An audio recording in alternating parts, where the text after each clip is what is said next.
No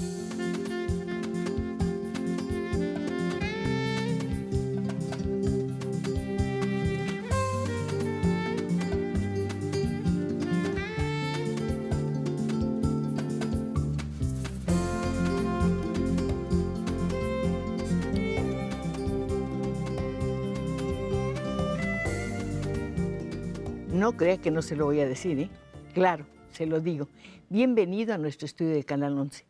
Esta vez, antes de comentar algunas cosas, quiero recordarle, dado el momento que estamos viviendo, una frase muy especial que dijo la gran novelista Almudena Grandes en momentos en que España estaba viviendo una situación particularmente difícil.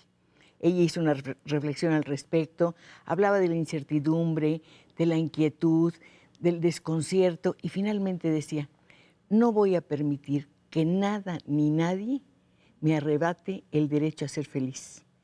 No permitiré nunca que nada ni nadie me arrebate el derecho a sonreír. Yo le sonrío a usted, ahora sí le doy nuevamente la bienvenida a nuestro estudio de Canal 11 y le pido que por favor entre hasta aquí. Recuerde que puede hacerlo libremente a través de nuestras líneas telefónicas que están a su disposición. Necesito de su presencia para conversar con una persona que es nuestro invitado de esta noche. Se trata de José Luis Martínez. Él es periodista, es editor, es escritor. Seguramente usted sabe que él dirige desde el año 2003 uno de nuestros mejores suplementos literarios. Me refiero al Laberinto, que sale en el periódico Milenio Diario. Usted lo conoce también. José Luis tiene una columna que a mí me encanta que se llama El Santo Oficio, que además empezó en una revista para caballeros y justamente se llama El Santo Oficio, y el personaje es un pobre fraile, pobretón, descalzo, lleno de deseos secretos y demás, pero con una visión muy especial y un registro muy especial de todas las cosas que están sucediendo. Ese fraile me acompaña los domingos.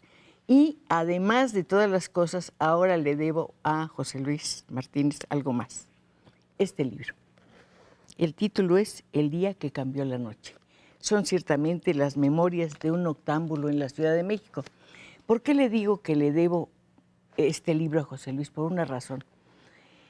¿Cómo se lo explico? Bueno, hay acontecimientos que nunca acaban de pasar. Yo creo que mientras vivamos todos vamos a recordar el 1985, concretamente los terremotos. Pensamos, claro, en los seres queridos que perdimos, en los monumentos que desaparecieron, en los edificios caídos, en los puntos de reunión donde hacía la vida social de esta ciudad y tal vez del país. Pero había algo en lo que no había pensado concretamente, que el 19 de septiembre de 1985 perdimos algo que tuvimos y que fue maravilloso, la Noche de México. Ahora nuestras noches son oscuras, se deshacen en carcajadas brutales, hay sombras, hay temores, hay muchas cosas y falta algo que usted dice, José Luis, falta la memoria de la música. Muy buenas noches. Buenas noches, Cristina, como siempre, muchas gracias, un placer conversar con usted. Sí, creo que falta diversidad, faltan esos espacios donde uno puede divertirse, escuchar música y sobre todo una costumbre que cada vez se pierde más, conversar. La conversación creo que está ausente en muchos espacios, no solamente de la vida social, sino de la vida política.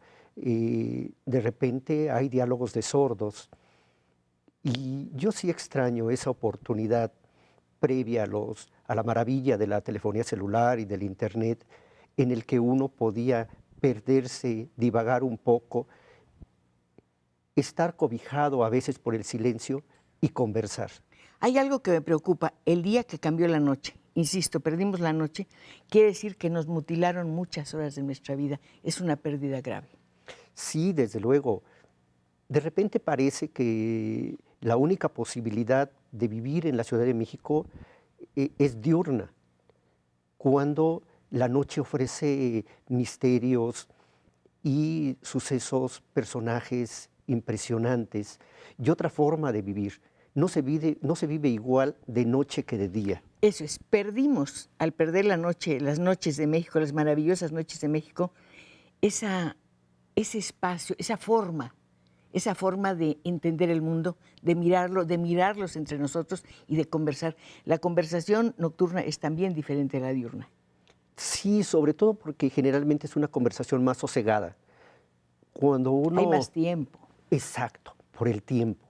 Porque además la conversación nocturna es una conversación por el placer de estar con la gente, porque no importa cómo transcurren las horas y porque uno tiene la oportunidad de pensar en muchas cosas, de divertirse de otra manera a como lo hace en el día. Es decir, yo no me imagino a una persona, aunque las hay desde luego, las habrá, que salga a correr a las 3 o 4 de la mañana o a las 12, 12 de la A noche esté menos que lo haciendo vaya ejercicio. persiguiendo. Claro, claro. En cambio, si el deporte se hace en la mañana, si en el día se va a trabajar, en la noche se pueden vivir muchas cosas, y no precisamente en los espacios públicos, incluso en los espacios privados. Quienes hemos tenido insomnio, yo tuve muchos años insomnio, no lo padecí, porque eran horas en las que estaba en completa soledad, en silencio, y que me daba una enorme oportunidad de leer, por ejemplo.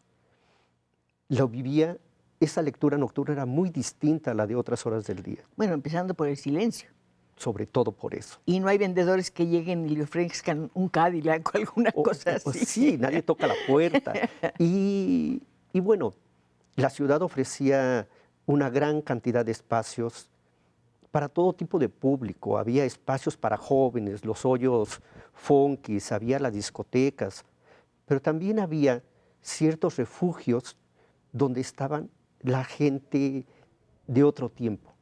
Yo tuve la fortuna de asomarme a la cueva de Amparo Montes y escuchar Maravilloso. esas canciones que no son las canciones de mi juventud, que no es la música de mi tiempo y que sin embargo sí lo es.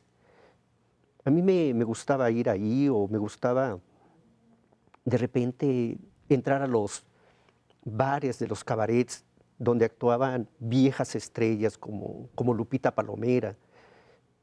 Esos espacios semioscuros, con una música tenue, creo que han desaparecido.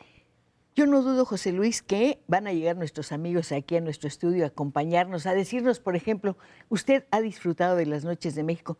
Fíjese, en las entrevistas que he tenido la fortuna de hacer con los dueños de la noche justamente, casi todos o muchos de ellos me decían, la ciudad era una maravilla de luz.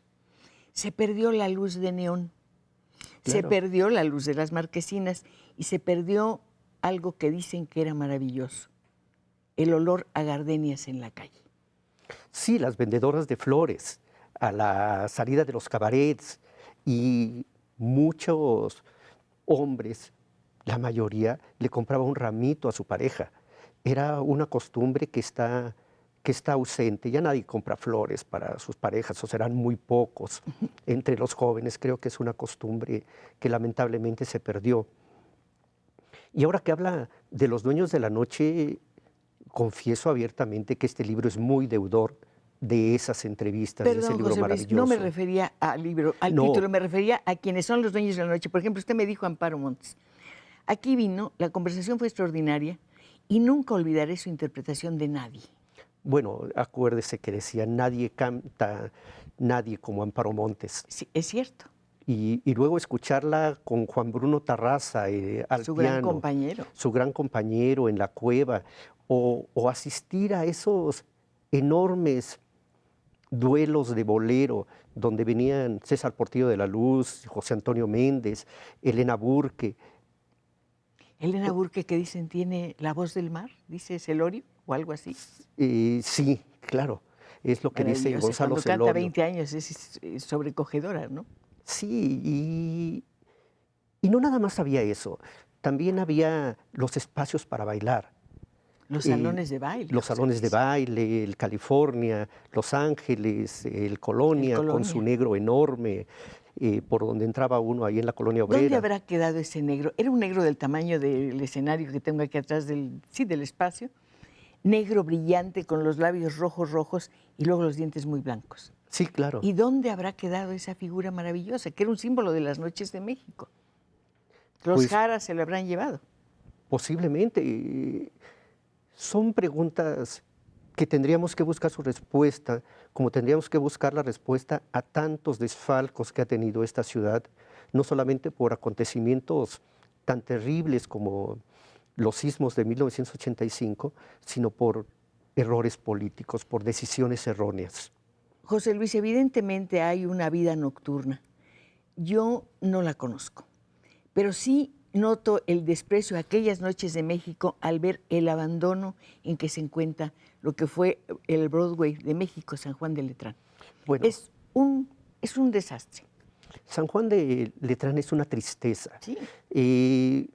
Yo me acuerdo en mis conversaciones con Luis Alcoriza o con Margo Su, Encantadora. con Vicente Ortega Colunga, me contaban cómo toda la noche, pero a las 2, 3 de la mañana, eso era verdaderamente el Broadway mexicano, así le llamaban, con sus teatros, sus cines. Y las marquesinas, José Luis. Bueno. Las marquesinas son un elemento que ya no volveremos a ver, no así, no como eran.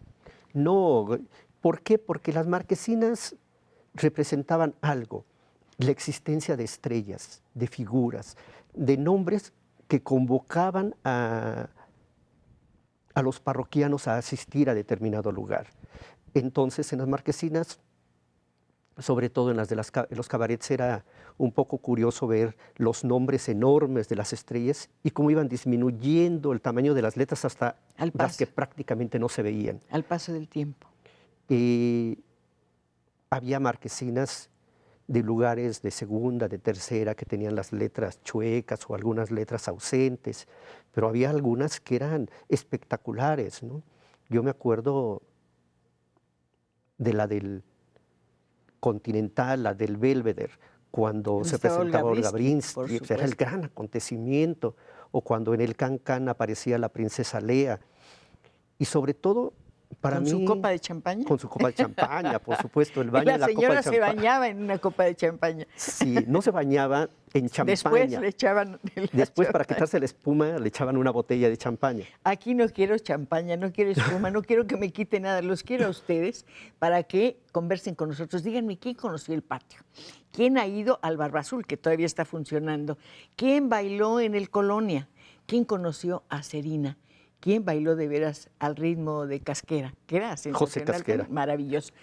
Vamos a ir a un corte. Seguimos aquí en nuestro estudio del Canal 11. Con mucho gusto lo vamos a recibir.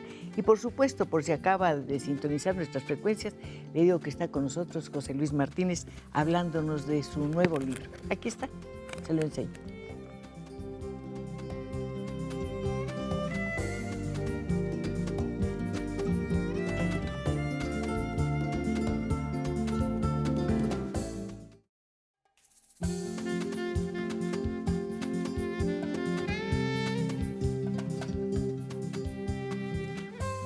En resumen, está aquí con nosotros José Luis Martínez, está presentando su más reciente libro, El día que cambió la noche. ¿A qué día se refiere? Pues obviamente al 19 de septiembre. José Luis, usted dice, yo nunca quise escribir sobre el terremoto, o los terremotos, porque fueron dos terribles, porque todo el mundo lo estaba haciendo. Pero usted nos da algo que es impresionante en este libro justamente, lo que pasó un día antes. Todo era normal, todo estaba tranquilo, cada quien iba a cumplir con sus compromisos. La noche fue larga, lluviosa, la tarde fue amarillenta, un color muy extraño. Y la noche tenebrosa. La noche del 19 fue tenebrosa. 18. Y la del 18, sí. Sí, porque el terremoto fue el 19. El 19. Fue una noche larga. Yo realmente me la pasé poco a la intemperie, estuve más dentro de algunos lugares, divirtiéndome, primero trabajando mucho. Sin pensar lo que iba a suceder. No, y nunca quise escribir del terremoto, por una razón muy simple y quizás sea por cobardía, porque me dolía demasiado. A mí la ciudad ha sido mi hogar, y escribir de esa tragedia, ver todos esos lugares donde había pasado gran parte de mi vida, o toda mi vida, no me permitió la distancia necesaria para escribir de ellos. Después de muchos años de darle vuelta, porque la experiencia fue muy cercana. Pensé que el mejor homenaje que podía hacerle a la ciudad era recordarla como había sido la noche previa al terremoto y darle voces a otros personajes nocturnos, a otros faranduleros que la vida me dio su amistad. Le decía como Margot Su, por ejemplo, la empresaria del Teatro Blanquita, que ahora es una tristeza pasar ahí por Mina y Eje Central porque está todo abandonado. Y cuando uno piensa en esa marquesina inmensa del Teatro Blanquita, con Armando Manzanero, Marco Antonio Muñiz, Lucha Villa, José Alfredo Jiménez, Lin May, todo ese esplendor, pues no deja de lamentarse. Y para mí lo mejor era recordar, así como no me gusta recordar a las personas muertas, sino prefiero recordarlas vivas. Prefiero recordar a esta ciudad como era de vibrante y luminosa. Nuevamente cito a Celorio, coméntele a usted que esta ciudad es ya de papel.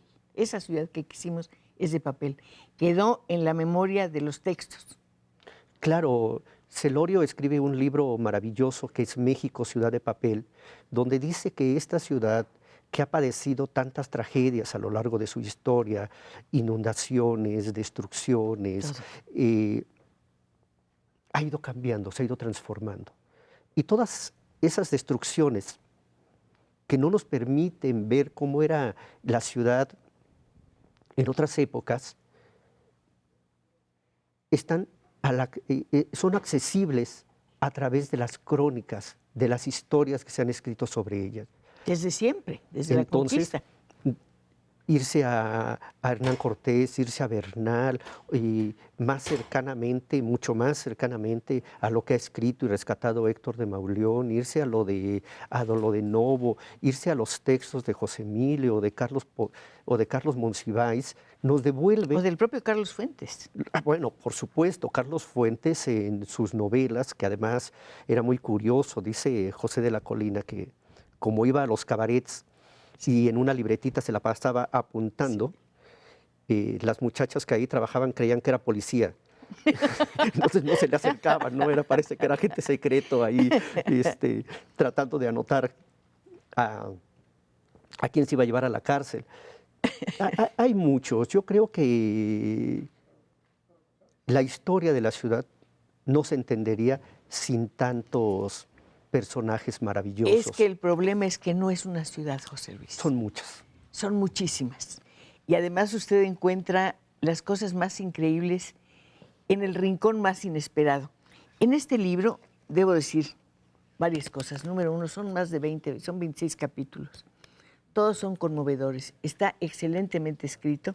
Usted ha puesto aquí a prueba su memoria. No sé si tiene un archivo y recurrió a él. Realmente no lo sé, porque la precisión con que cita sus encuentros, los horarios, los lugares y demás es realmente sorprendente.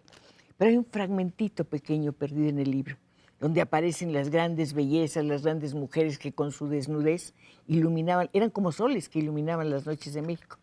Habla usted de que iba por San Juan de Letrán, y iba usted con un amigo, habían tomado un poco, y de pronto vieron un hombre tirado, y encima de él a otro hombre besándolo desesperadamente, un mendigo. Sí, era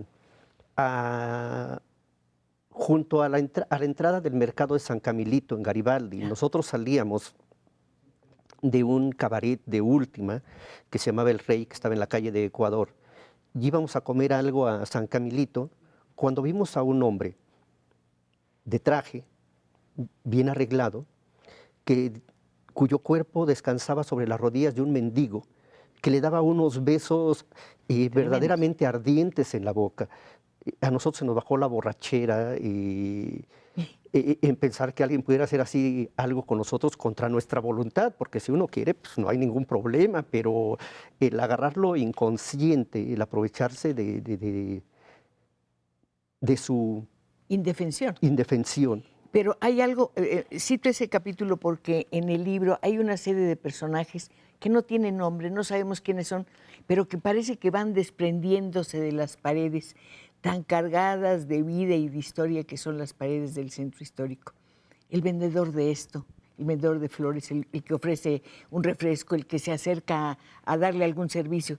Todos esos personajes que son los soportes de los dueños de la noche. Bueno, las cigarreras, Los que en los del, cabarets, por con su supuesto, minifalda y con su delantal blanco, su delantal blanco, canastilla. sí, andaban de mesa en mesa vendiendo cigarros puros, dulces, chicles, y en todos los lugares se fumaban, Le iba a decir, el humo era importante. y entrar a la noche era entrar a esas nubes de humo que envolvían Era como todo. incienso para incensar la noche, si Sí, me permite que lo diga. entonces, que eso ha sido muy rescatado por el cine mexicano, esas atmósferas, por el cine de la época de oro y por el cine de ficheras. Hay una película de Ninón Sevilla, con Tito Junco, si no mal recuerdo, que ocurre en Tlatelolco, que es una verdadera maravilla. Yo no sé si usted recuerde la película, ahora no puedo recordar el nombre, pero es una forma extraordinaria de recrear la vida en un cabaret miserable cerca de Tlatelolco. No recuerdo el título, he visto yo creo que casi todas las películas de Ninón, que fue otra de las grandes La que estrellas del... inauguró uno de los grandes teatros, ¿no? Sí, claro, y ella estuvo muchas temporadas en el Blanquita. Ninón Sevilla era un personajazo, cubana, siempre alegre, como Rosa Carmina, como todas estas mujeres que trajo Orol para crear el cine de Otro rumberas. personaje increíble que no aparece aquí, pero que está flotando en todas partes. Sí, lo que sucede es que este libro, el periodo que abarca, es muy corto, que es de 1980 a 85, que es la época en que yo soy reportero y editor en la Pero revista Su Otro usted Yo. se remonta muchos años atrás Sí, por momentos. sí, a través de las voces de los personajes que sí vivieron eso. Y cosas que usted vivió como un encuentro muy importante para usted. Y en este sentido quiero decir que este primoroso y conmovedor libro es también un canto a la amistad y un canto al trabajo. Me parece que la forma en que usted aborda su relación con el señor Vicente Ortega Colunga y con sus compañeros de revista realmente es extraordinaria, ¿eh? Es conmovedora la forma en que habla de él. Bueno, Vicente fue mi maestro. Fue su amigo. Yo no tenía ninguna intención de dedicarme al periodismo y verlo a él, la pasión que desplegaba al ejercerlo, fue lo que me cautivó y me hizo quedarme en este oficio en el que ya llevo pues tantos años, ¿no? ¿Es su otro yo? La revista Su Otro Yo, y sí fue mi otro yo porque mucho tiempo pensé dedicarme a la academia. ¿Y a la investigación? ¿De qué, por cierto? Y hubo varias cosas que a mí me interesaron. Una de ellas, muy marcadamente desde niño, fue la historia de México. Siempre me apasionó la historia de México. Y el mundo del arte, los artistas, la música. Mucho tiempo me dediqué a investigar del cine, por ejemplo, mexicano. Pero desde creo que 79 escribió usted sobre música, sobre arte, sobre cultura popular y demás. O sea, ya tenía un entrenamiento, un interés por contar. Y contar es escribir, José Luis. Sí, yo empecé escribiendo textos académicos y me interesaba mucho la política internacional también. Llegué a escribir textos sobre Mitterrand, sobre la forma en que los medios abordaban el conflicto sandinista. Y después mi vida cambió y me volví farandulero. Se volvió farandulero, noctámbulo y cazador de estrellas. Un hombre que iba a buscar, imagínense ustedes, esos seres maravillosos, llenos de talento, llenos de gracia, que, insisto, brillaban como nadie en la Ciudad de México, en las alturas o en cualquier sitio donde se encontraran. Si usted viera cómo fue mi encuentro con Olga Briskin, realmente es algo que nunca olvidaré. Era como una especie de ser superior rodeado por todas las mujeres que le estaban cosiendo un vestido con plumas maravilloso. Y ella daba órdenes, pero era auténticamente una reina. Ella sabía que le iban a aplaudir, que le iban a admirar y que iban también a tomar su enorme talento como violinista.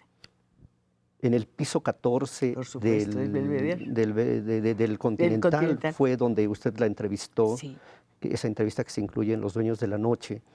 Y ¿Usted que también la entrevistó? yo la entrevisté, la vi primero en el Belvedere, me invitó un amigo, un fotógrafo del periódico Esto. Yo nunca había subido al piso 15 de ningún edificio y ver desde esa altura Paseo de la Reforma Maravilloso. me fascinó. Y ella era una profesional, fue la más admirada de todos, de todas las vedettes, no solamente por la gente, sino por sus propias compañeras. Era una referencia para todas las Todas vedettes. decían, quiero ser como Olga Briskins. Sí, porque era empresaria, porque era famosa, Muy inteligente. porque viajaba por todo el mundo buscando ideas para sus shows, contrataba bailarines extranjeros. Usaba animales en sus shows. Sí, los animales de los Gursa, Sí. Que tenían el circo en los estudios Churubusco. Ay. Era una gran producción. Aquí la producción es muy buena y dicen corte. ¿Qué voy a hacer? En fin.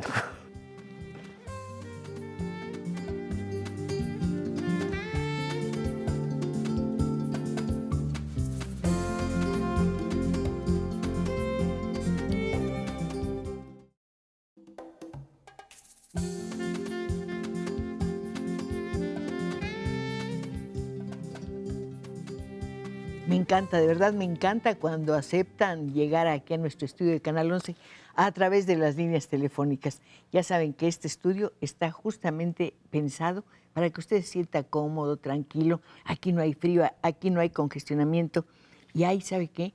Mucha esperanza.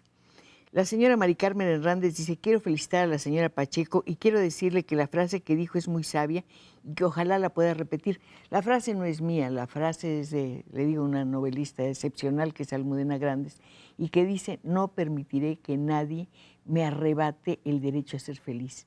No permitiré que nadie me arrebate el derecho a sonreír. Sonría, por favor. El futuro se ve nebuloso y terrible, pero ¿sabe? También hay una coraza contra esa angustia, contra esa incertidumbre. Ponernos en el lugar que nos corresponde estar y hacer lo mejor posible nuestro trabajo. Eso va a ser una defensa extraordinaria. No sé qué piense usted al respecto, José Luis. Fíjese que a mí me ha dado mucho gusto escuchar las opiniones de los políticos en los cuales generalmente descreo, hablando de la necesidad de la unión nacional.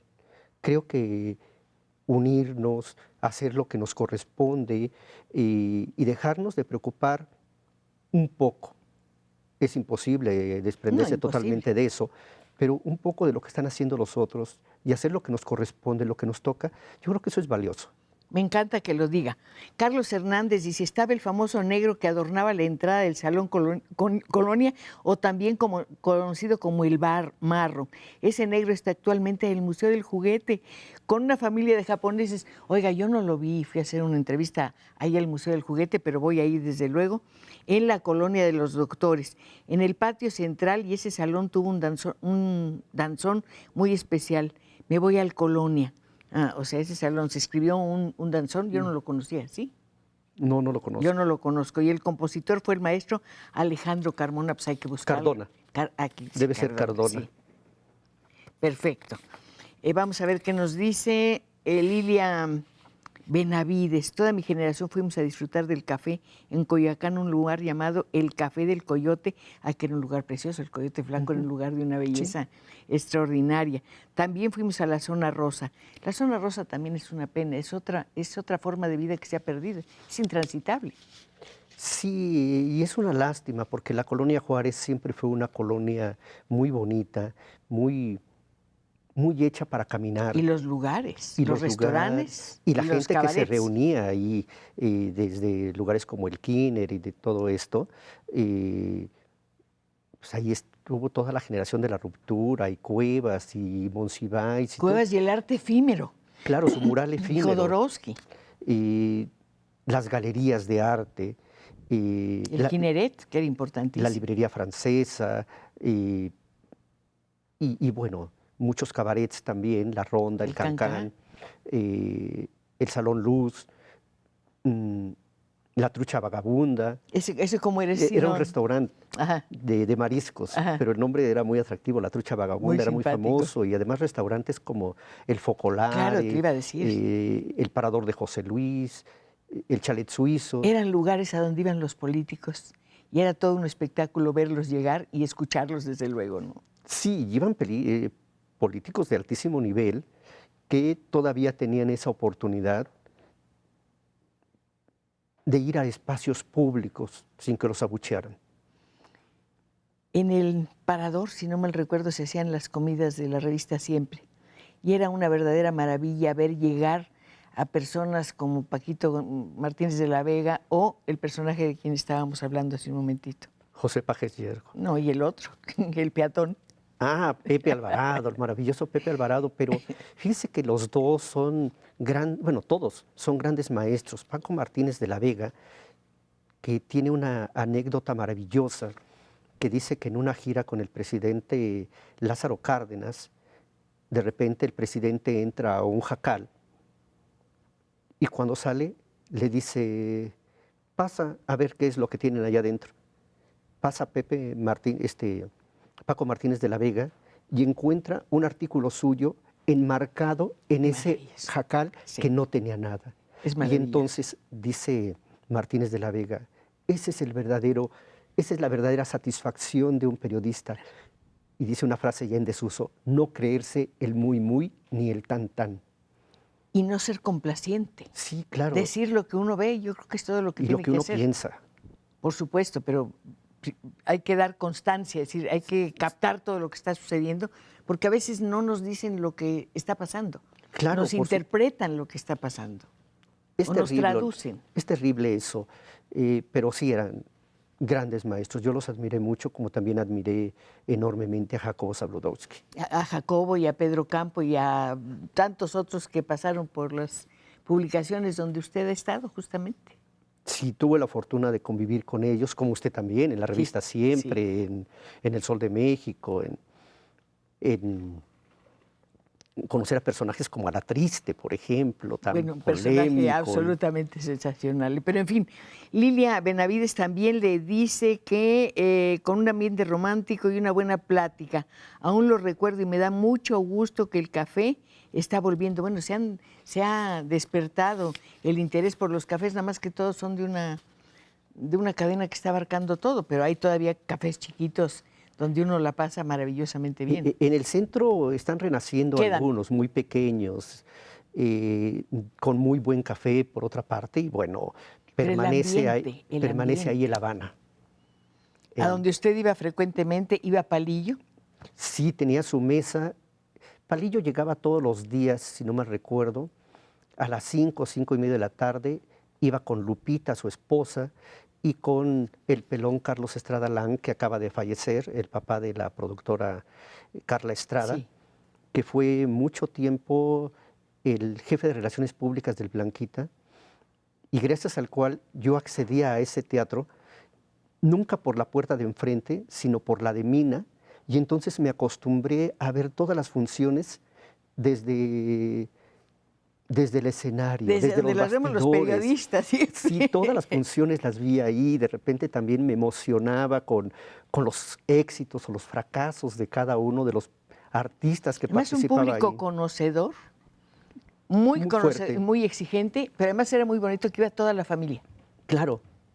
La abuela, los nietos, todo el mundo. Pero además decían que a la Ciudad de México, y era real, mucha gente venía de otros lugares del país a la Villa de Guadalupe y al Teatro Blanquita. Y a Los Ángeles. Claro, a bailar. Y al Califa. Sí, hombre. Elma Gutiérrez es un encanto, es un puente y un enlace, es un ser de bien y yo igual que ella extraño el bar del Hotel Alfer. Anexo al Hotel del Prado, ahí tocaba Tony Espino. Le anotó un match point, no entiendo, está un poco descompuesta esta llamada, pero la vamos a ver. Solicitarle de favor que felicite al autor del libro, el señor José Luis Martínez. Eso sí salió muy bien. Aquí está. Muy bien, gracias. Muy bien. Fabi Ávila, mi admiración y respeto por la señora. Reconocimiento a sus invitados y quiero recordarle a la señora Cristina que el negro del Salón Colonna que mencionó lo acompañaban 2 maracas y la entrada. Y estos se encuentran en el Museo del Juguete Antiguo. Oye, tenemos que ir ahí. Sí, desde luego. Fíjese, en su libro, le digo, encantador, recuperamos atmósferas, personajes, lugares importantísimos, los hoteles y los restaurantes, los bares, las cantinas, pero también hay algo que es constante en su libro, la visión de la ciudad nocturna desde una cierta distancia. No sé si es esa altura o no, en el caso del Belvedere sí, pero hay un pasaje, unas cuantas líneas muy bellas, por cierto, donde usted se describe atravesando la Alameda llena de neblina. Bueno, yo muy joven, realmente entonces sí era muy joven, y organicé algunos bailes para graduación en el Hotel Alameda que quedaba donde ahora queda el Museo Memoria y Tolerancia, sí, y que se distinguía porque tenía una carreta afuera. En el 4º piso estaba el Salón Romano. Entonces, en una ocasión, como a las 4 de la mañana, cuando ya había terminado de hacer cuentas con los meseros, había pagado todo lo que tenía que pagar de esa fiesta, me asomo, encendí un cigarro y de repente veo la Alameda y veo el hemiciclo a Juárez como si estuviera flotando, envuelto en niebla, como si flotara. Y sentí unas ganas irremediables de atravesar el parque.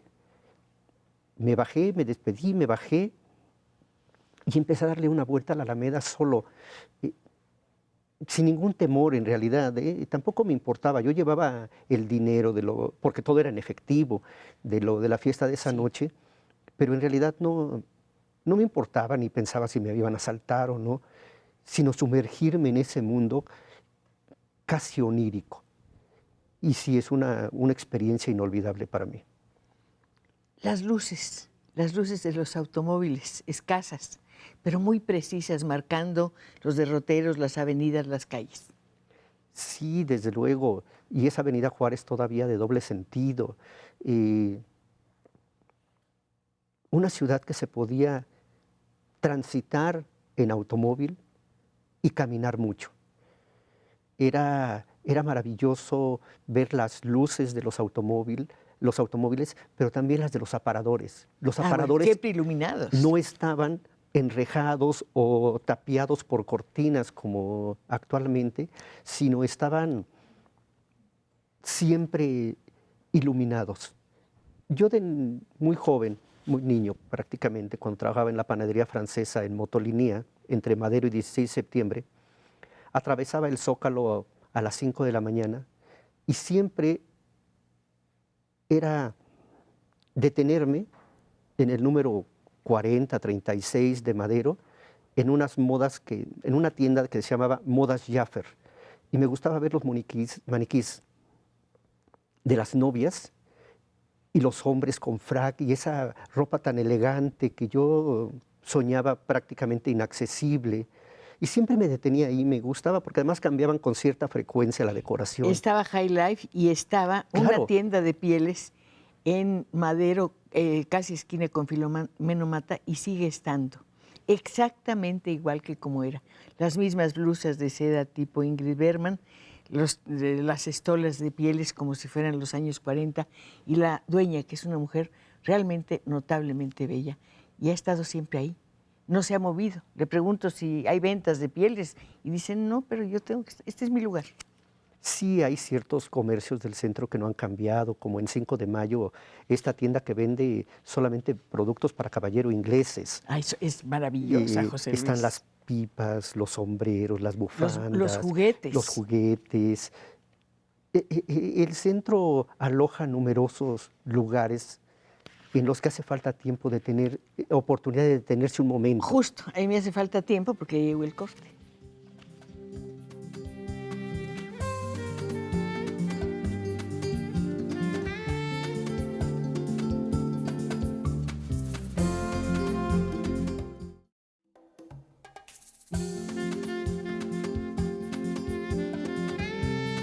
Enorme. Oiga, yo me siento feliz en este estudio, ¿sabe por qué? Porque hoy, precisamente hoy, están ustedes muy platicadores. Las llamadas son de una página entera, miren, no miento. Ya saben que no voy a poder leerlas todas porque el tiempo se va volando, pero pueden estar seguros de que en cuanto terminemos, José Luis y yo, de conversar, le voy a dar estas llamadas que son justamente para él. Ya nos dijeron cómo se llamaba esa película, Víctimas del Pecado. ¿Usted la vio? Sí, desde luego, y además la pasan con cierta frecuencia en la Es televisión. una gran película. Además hay un cine mexicano que da una constancia neta de esa ciudad de la que usted habla. Entonces, ¿dónde se nos quedó? En la literatura, mucho en el cine y en dónde más, en la fotografía. Sí, bueno, en las fotografías de Héctor García, por ejemplo, creo que ha habido una gran generación de fotógrafos Y el gran mexicanos. fotógrafo maravilloso que usted menciona. Ah, bueno, Chucho Magañas, Jesús Exacto, Magaña, exactamente. que se dedicó a recorrer los cabarets y, bueno, muchas vedettes iban a su estudio.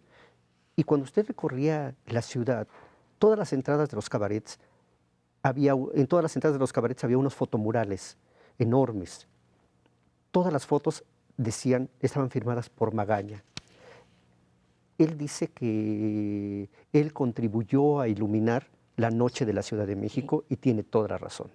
Y además esas imágenes se quedaban en uno, como aquellas fotografías que había en las entradas de los cines, José Luis, como el Teresa, con escenas de la película.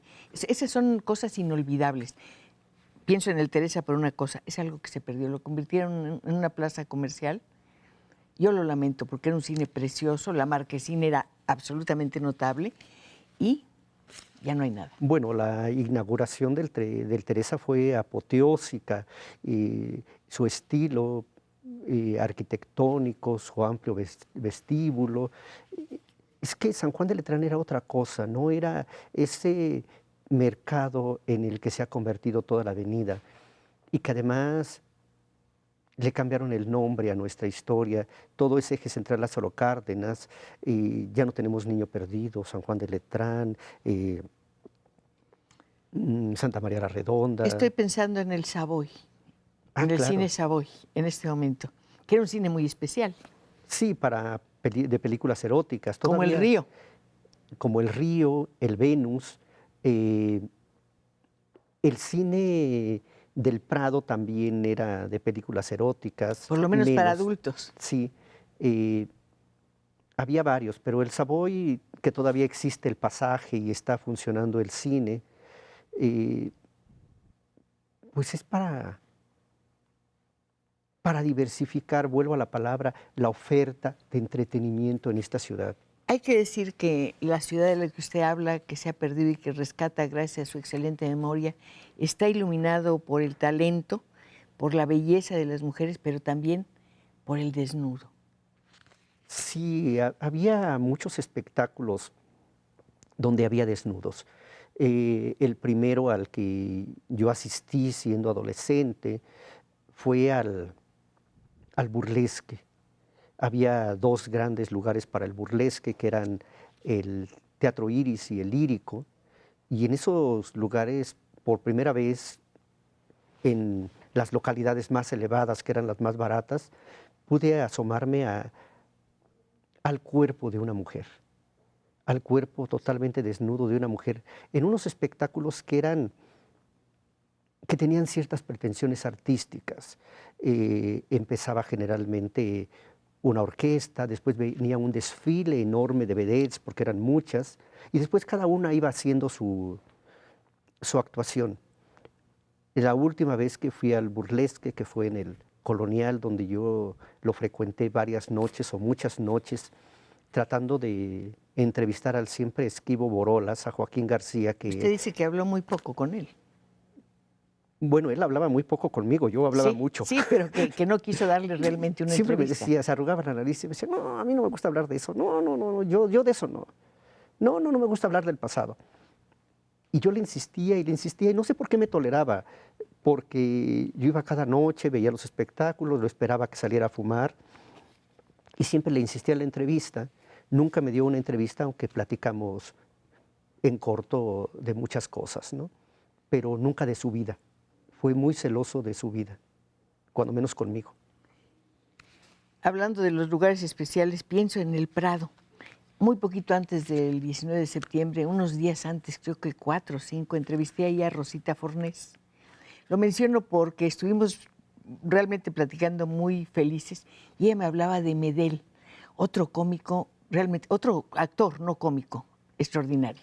Sí, forjado en las carpas, la gran estrella antes de Cantinflas, en los teatros de Santa María la Redonda, en la época del Cuatezón Berinstein y de muchos otros cómicos que eran verdaderamente peleones, porque eran muy críticos del poder, muchos de ellos, como lo fue el propio Palillo, y, y Medel que se acabó cuando llegó el cine, nunca...